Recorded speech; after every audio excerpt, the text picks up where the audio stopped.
La chaîne 2, 24 heures sur 24, la 95.2, à votre service. Vous écoutez la chaîne 2, il est 12 heures. Voilà, si vous êtes sur la chaîne 2, vous avez fait le bon choix, c'est donc l'heure d'Infocité.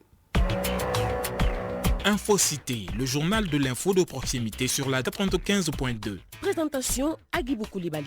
Les titres, lancement des travaux pour le plan national quinquennal 2025-2029 de formation des fonctionnaires à suivre dès l'entame de ce journal avec Cheikh Fantamadi Ndiaye.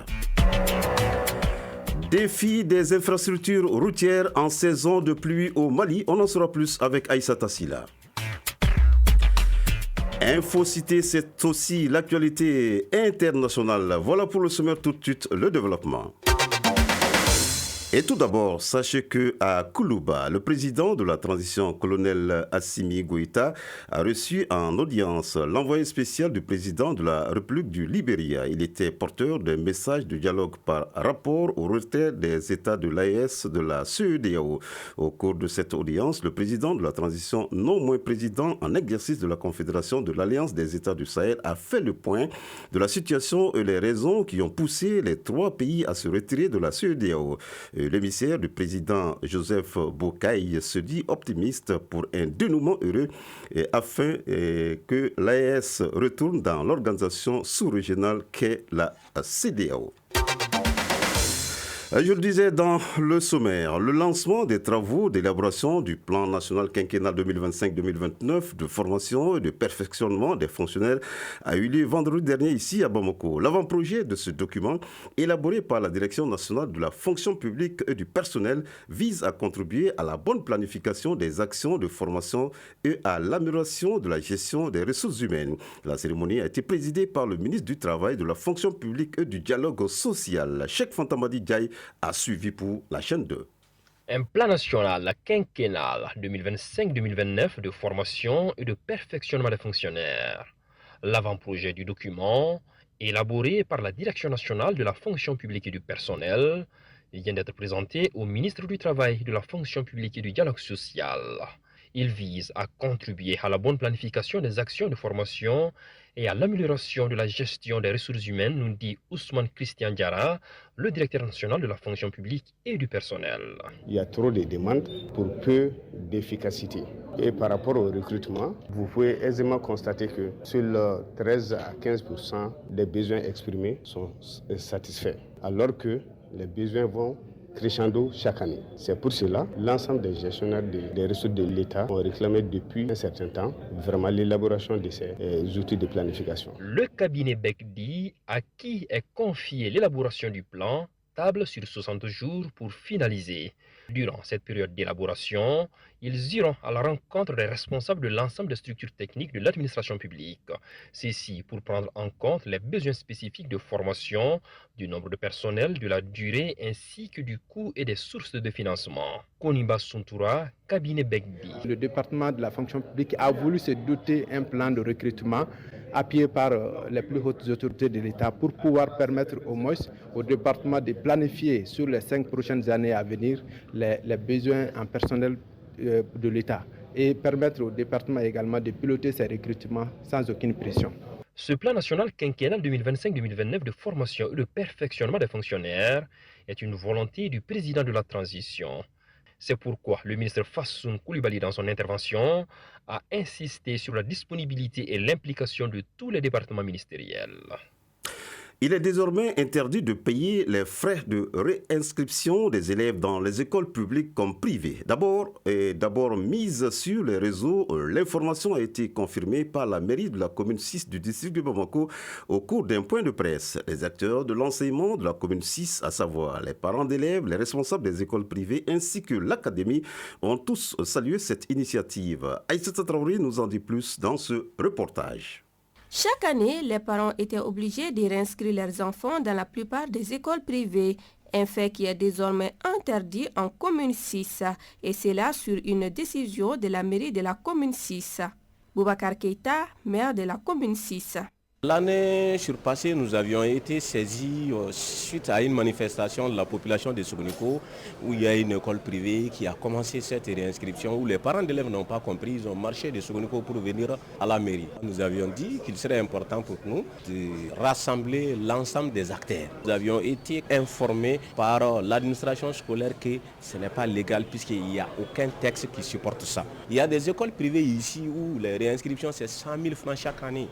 Vous trouverez que chacun a 2, 3, 4 gosses qui sont à l'école. Donc c'est insupportable. Les membres de l'Association des écoles privées agréées du Mali rassurent de leur pleine collaboration et adhésion à cette décision. Lamine Diallo, secrétaire administratif de l'Association des écoles privées agréées du Mali. Et l'interdiction là, moi je ne suis pas contre, nous on n'est pas contre au niveau de l'AEPAM, puisque nous disons que créer une école privée, ce n'est pas pour se faire uniquement de l'argent. Il ne faut pas avoir le goût effréné de l'argent, mais contribuer à la formation des enfants du pays. Je salue la décision du maire. Plus qu'un soulagement, cette nouvelle est salutaire pour les parents d'élèves qui voient ainsi réduire considérablement leurs dépenses scolaires en ces temps de crise. Yacouba Koulibaly, président de la Fédération centrale des parents d'élèves de la commune 6.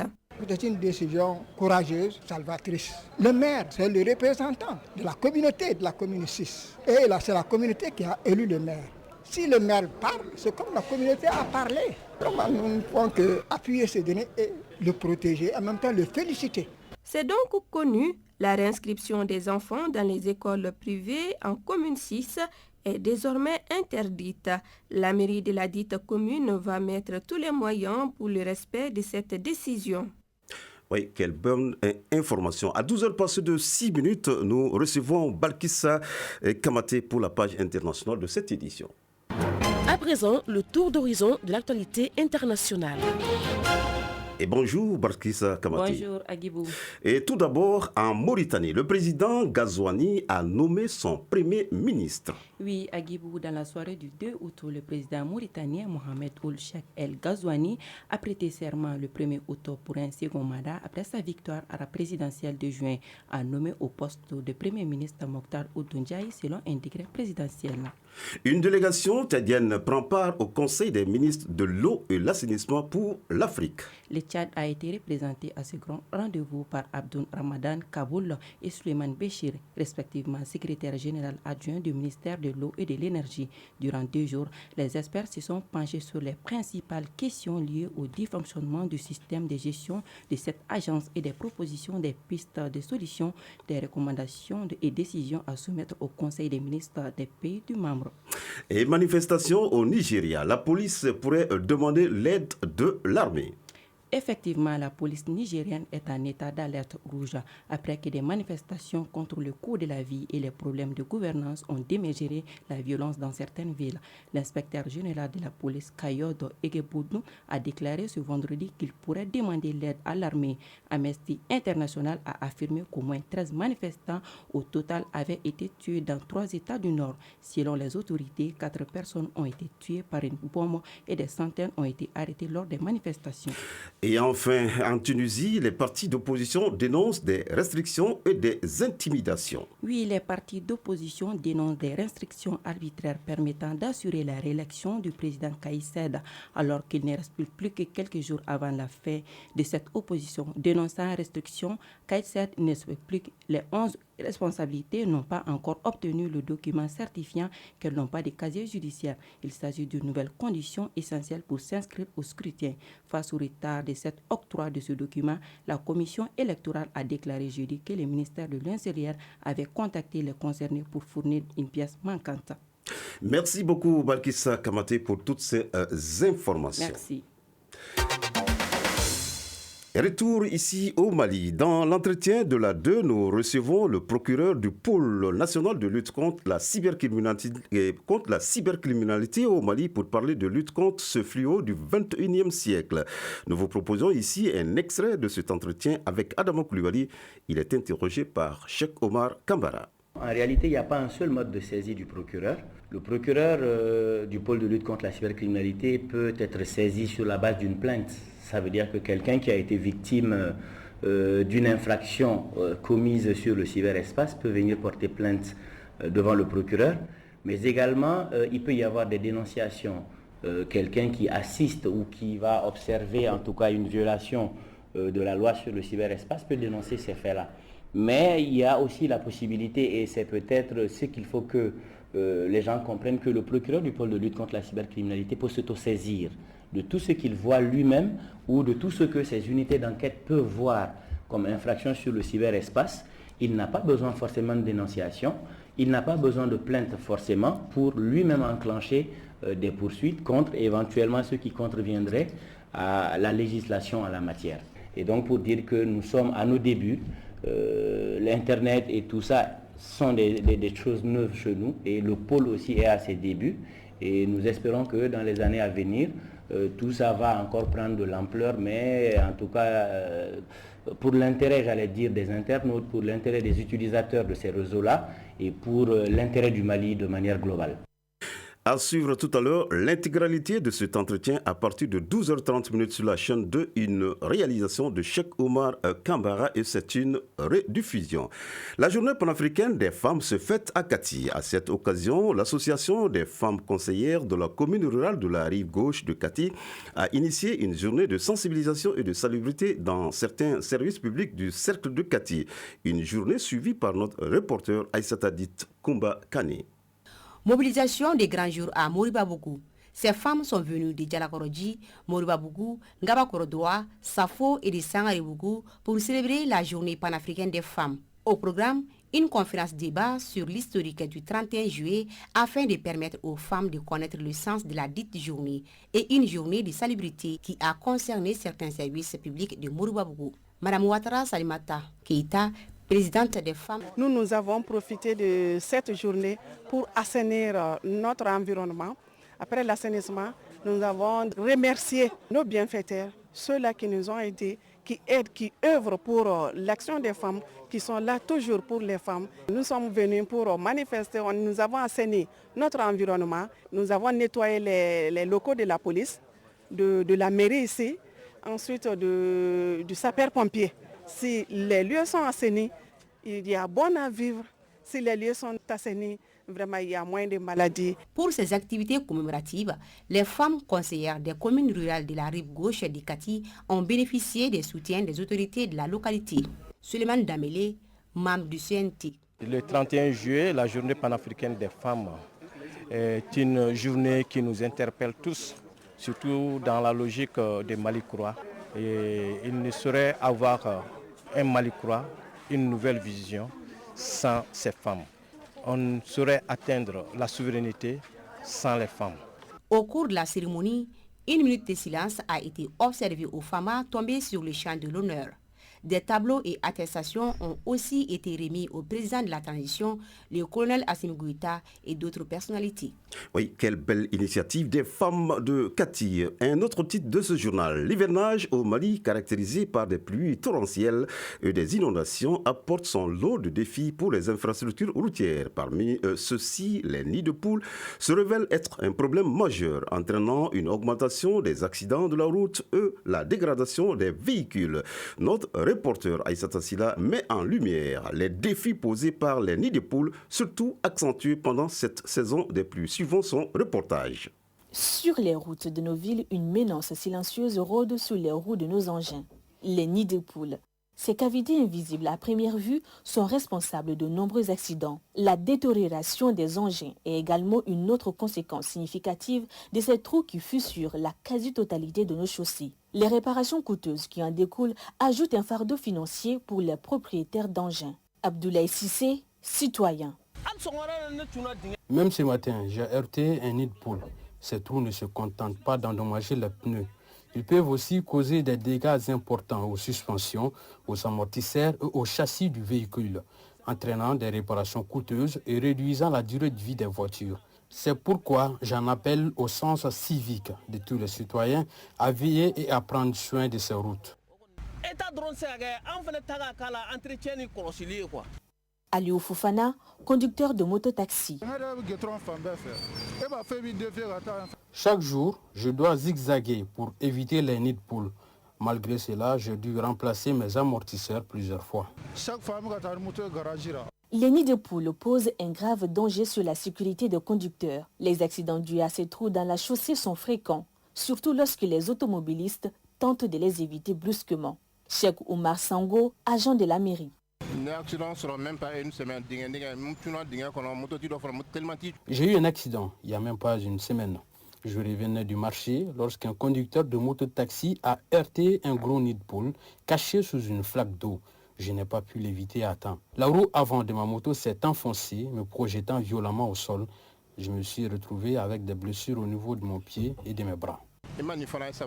Les services d'urgence témoignent également de l'impact considérable de ces nids de poules sur la santé publique. Professeur Djibo Diango, médecin anesthésiste et réanimateur au CHU Gabriel Touré, nous partage des risques liés à ce phénomène. Dans ce type d'accident, ils ont très souvent ce que nous appelons les traumatismes crâniens, ça veut dire que c'est la tête qui est impactée, ou souvent ils ont des fractures des extrémités, c'est-à-dire les membres qui sont cassés.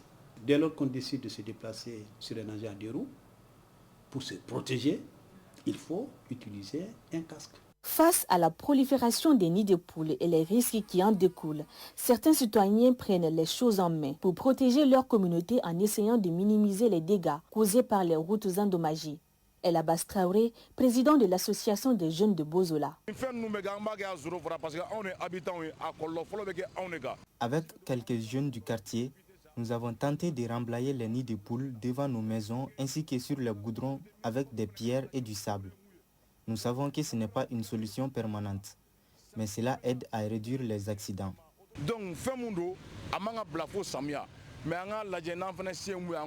Les nids de poules ne sont pas qu'un simple désagrément. Ils représentent un véritable danger pour la sécurité routière et une source de dégradation des véhicules. Néanmoins, les efforts des bons samaritains pour minimiser ces dégâts démontrent l'importance de la mobilisation citoyenne.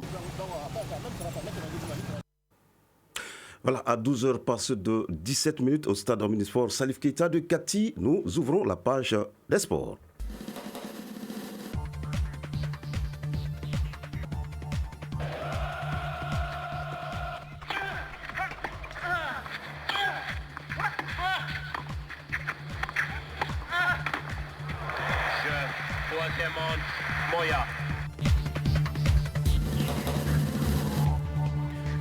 Voilà, les play-offs du championnat national de basketball ont démarré jeudi dernier avec deux affiches en hommes et en dames. Les rencontres se poursuivent aujourd'hui avec la deuxième journée. En messieurs, le Stade malien de Bamako signe sa deuxième victoire de rang devant l'AS Police 56-53. En match inaugural, le Stade malien de Bamako avait pris le meilleur sur l'AS Police 84-82. Concernant les dames, après une première défaite 69-67, le Stade malien de Bamako s'est relancé devant le Djoliba AC 85-67. Ce samedi est consacré au repos pour les équipes engagées en dames et en messieurs. La compétition reprend ses droits demain dimanche. Autre compétition, handball, championnat national. La compétition prend fin ce samedi avec les finales en dames et en hommes. Sur le tableau féminin, l'AS Police va en découdre avec le Sigui de Caille. Au niveau des hommes, l'USFAS va se mesurer au Sigui de Caille. Les rencontres se joueront dans la salle Abdallah Haïdara du stade du 26 mars de Irimajo.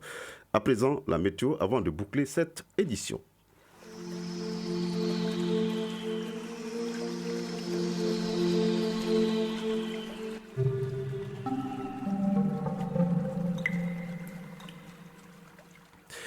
Actuellement, sur Bamako et environ, le thermomètre affiche 29 degrés Celsius. La maximale sera de 32 degrés Celsius. Et quant au soleil, il se couchera à 18h passé de 57 minutes. Voilà, c'est la fin de cette édition présentée par Agibou Koulibaly, mise en onde Penda Dao, réalisation Samba Sanogo, mise en ligne Mohamed Koulibaly, coordination Nyanya Aliou Traoré et Salimata Dao. Merci d'être de nôtres. Rendez-vous à 15h passé de 15 minutes dans l'émission La Belle Époque. À très bientôt.